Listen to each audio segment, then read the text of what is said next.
Welcome to Psychos and Sociopaths. Today we're going to take in, because we hadn't had that much time to correlate much this week, we're going to do the one guy I told everybody I wouldn't do, and it's Albert Fish, as in Fish. If you actually want to research this guy. Albert Fish, a rather dapper looking fellow with a large cranium. I'm sorry, I'm going to stop doing that now. No. Keep it up. Keep it up. I want to see if you can do it through the whole episode. So you want me to channel my inner Tom Hardy and talk like Bane through the entire episode? Now, Albert Fish was born in Washington, D.C. on May 19th, 1870 to Randall and Ellen. His father was 43 years older than his mother and was 75 years old at the time of his birth. So it was what is it, September, November? Where he gets his pedophilia tendencies from is his father. Well, it was 1870s. So they always. I'm sorry, I can't do that the whole damn episode. See, there you go. Can't do it. Now, if you want to drop the ball and ask me to do my Sean Connery throughout the entire episode, that's an entirely different cup of tea, my friend. But this is not a comedy show. Yeah, okay. Well, it can be dark humor. Most of Fish's family was diagnosed with mental illness. His sister Annie was diagnosed with mental affliction. 3 other relatives were diagnosed with mental illness, and his mother had an aura and/or visual hallucinations. So, Fish's father, Randall, was a riverboat captain, and by 1870, a fertilizer manufacturer. But the thing about Albert Fish was the fact of, at age 20, Fish arrived in New York City, and said at that point he became a prostitute and began raping young boys. I don't know how you become a prostitute and rape, but anyways. His mother arranged a marriage for him and Mary Hoffman, who was 9 years his junior. They had 6 children, Albert and Gratitude. Around 1910, he was working Wellington, Delaware. Fish met a 19-year-old man named Thomas Keene. He took Kidden, where he was staying, and the two began a sodomistic relationship. It was unclear whether or not Fish forced Keaton to do these things, but confessed he implied that the man was intellectually disabled. He was mentally challenged. Basically, on this note, this is what another researcher did. Dan Cummings did this guy on his time suck, and from what I researched after, because I was like, no, nobody could be this despicable. Albert Fish ate feces, drank urine. The mentally handicapped person he's talking to right now, Keaton, he literally had Keenan put needles in his rectum or penis, and he did the same thing to Keaton. They would like have sex. He was Albert Fish was one of those people that pain was a receptacle to him, to where he didn't get off unless he was in pain. Hello. Oh, dang it. I accidentally fat thumb dialed you. That's all that was.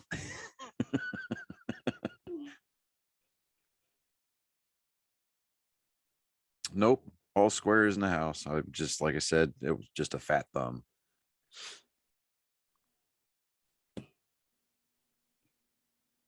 Yes, sir.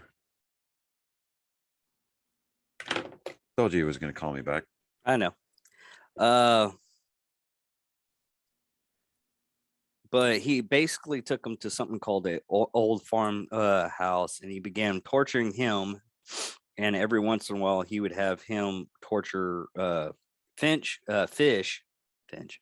Keep on wanting to say Finch, but Fish kept on torturing this 19-year-old man, and he also ended up having him torture him, and they would eat each other's feces. It was just that's gold bull. So bringing a whole new level of meaning to the term shit pump. Oh no, it's even worse than that. The reason, okay, he would call the feces peanut butter.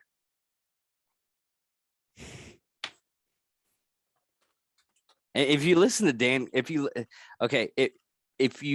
want to hear something that's really entertaining, watch Dan Cummings or listen to his podcast. Now I don't want to eat peanut butter. Dude, like I don't want to eat peanut butter anymore. It got me to that point where I would never eat peanut butter. But in January 1917, Fish's wife left him for John Stone, a handyman who boarded with Fish's family. Sorry, my allergies. I tried to clear it, and I'm still stuffy. Fish then had raised his children as a single parent. After his arrest, Fish told newspapers that when his wife left him, she took nearly every possession he owned. He began to have auditory hallucinations. He once wrapped himself in a carpet, saying that he was following the instruction of John Apostle.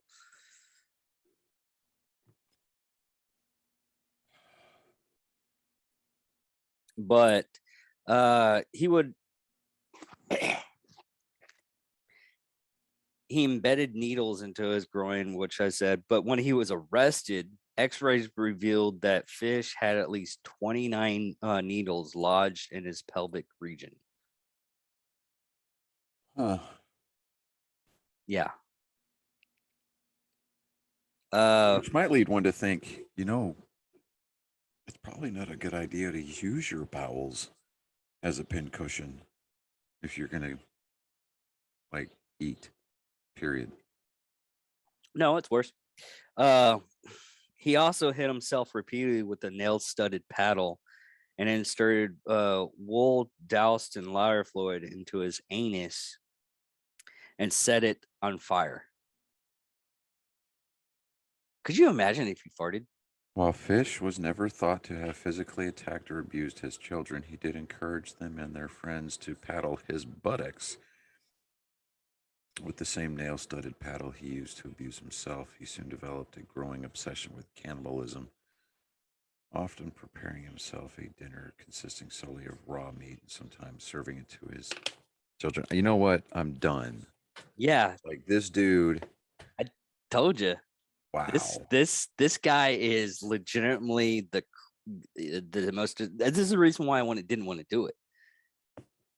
But I have this in my head now. Now you do too, and everybody that listens to us. I mean, this is how bad. When he was arrested, he decided to write the parents that he raped, the Grace Budd. He wrote her parents stating that he might have killed her, but at least he didn't rape her like he did other women. So she died a virgin. How very, what's the word I'm looking for? Magnanimous of him? I guess it was. Good night. Yeah, he was a total douchebag, dude. He was a shit pump. He's like high on the shit pumpery. There's a lot of them that, he's like the gold standards of shit pumps.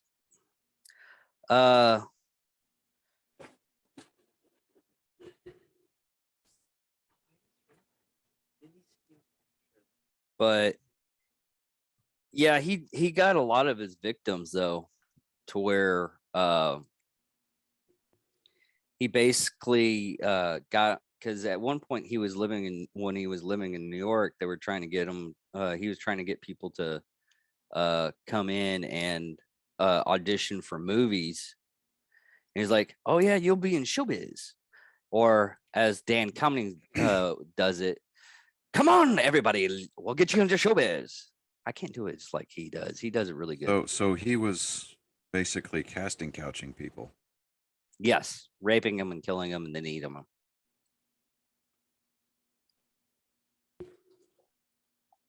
But yeah, he did weird stuff. It's unimaginable that what the stuff that he did. But he was eventually caught, and he kept on saying that he claimed he heard voices from God tell him to kill children. Several psychotherapists testified that Fish's sexual fetishes, which included sadism, masculinism, flatulation, expedition, voyeur, all the sexual necrophilia. Mm-hmm. Basically, they're like, "Oh no, he's fucking nuts, and we need to get rid of him off of the face of the earth." Which he ended up being electrocuted. Yeah. But a chief expert witness was Frederick Wortham, Wortham, a psychologist with an emphasis on child development, who conducted examinations for the New York criminal courts during 2 days testimony. Wardham explained Fish's obsession with religion and specifically his preoccupation with the biblical story of Abraham and Isaac, that Fish believed similarly sacrificing a boy would be penance for his own sins.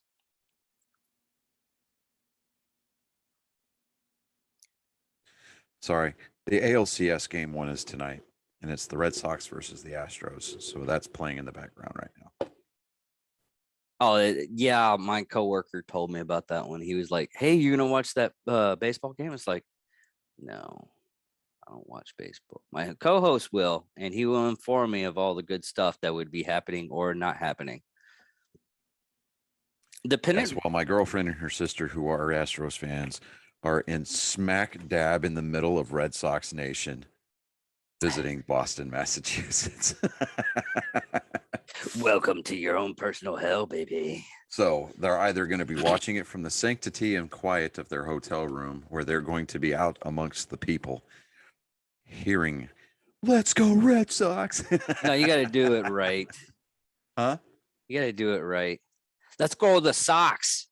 The Sox is going to win this one. Let me tell you something now, bud. Let me ask you something. Who are you? Who the fuck are you to tell me how the fuck they talk up there? How do you fucking know?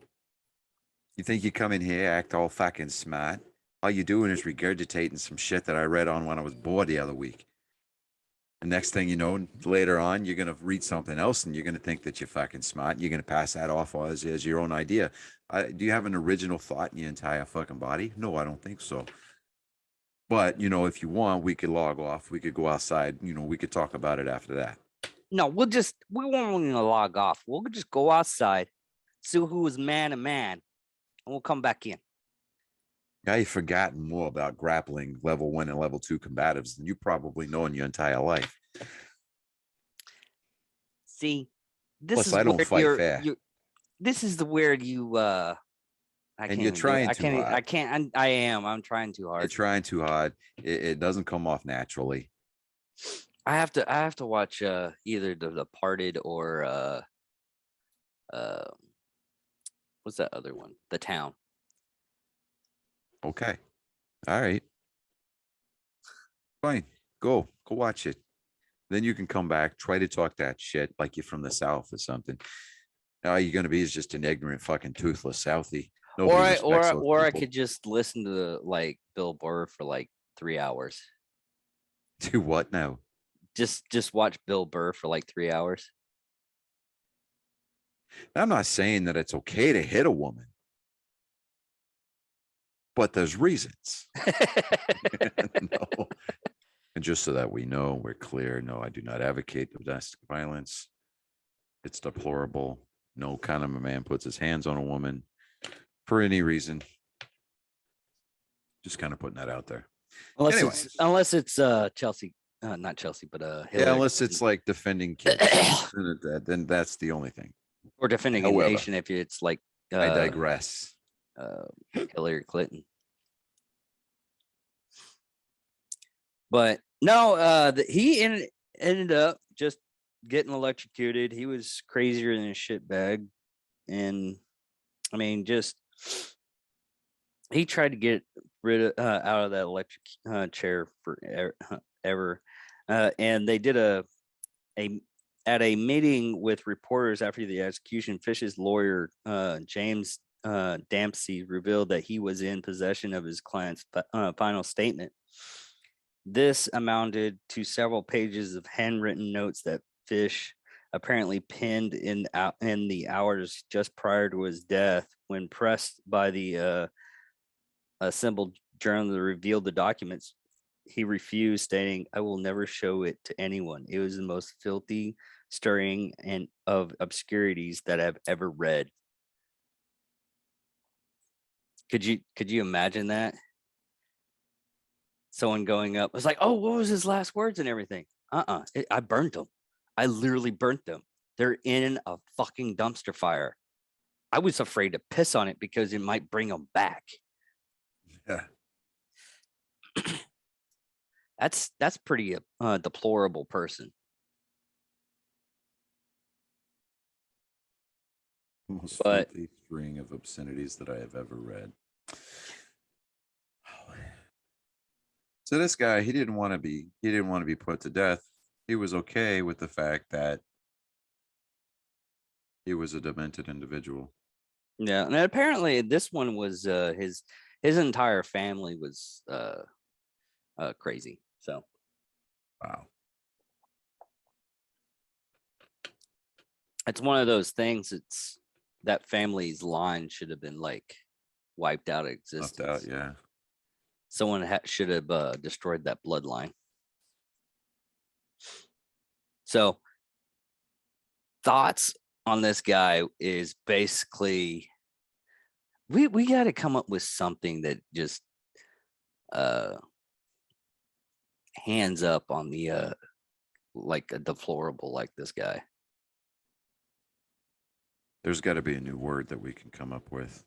The one that we can get like not patented, but copyrighted. I was thinking about copywriting ship up. That'd be funny. That'd be hilarious. We could, if we wanted to, copyright it.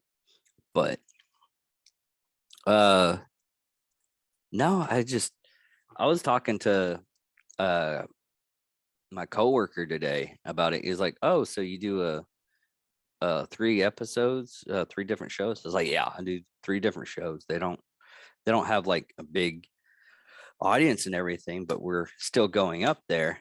And he was like, "Oh, that's cool. What are you talking about for this weekend?" I was like, "We didn't do any research. We didn't figure out who to do. So we're gonna do one guy that I didn't want to talk about." He's like, "Oh, who is it?" "Albert Fish." He's like, "I've never even heard that guy." I was like, "All right, this is the deal. I've never even heard of that guy." I was like, "This is the deal. You cannot just because I know about this guy." I was like, "Just because I know about this guy doesn't pawn on me." He's like, "Okay, go ahead." And I told him the whole spiel about Albert Fish. He's like, "Oh my God, we are going to change the subject right now. Music is nice." And he was like, he just stared off in the distance driving to get to the job. So That's the end of Psychos and Sociopaths. Albert Fish. Thoughts in the comments of how crazy this guy was. I guess we'll talk to you next time. I'm David Yeah. Dicker. I'm Johnny Skelton. Keep it classy, San Diego, and go Red Sox. All right. Thank you for watching.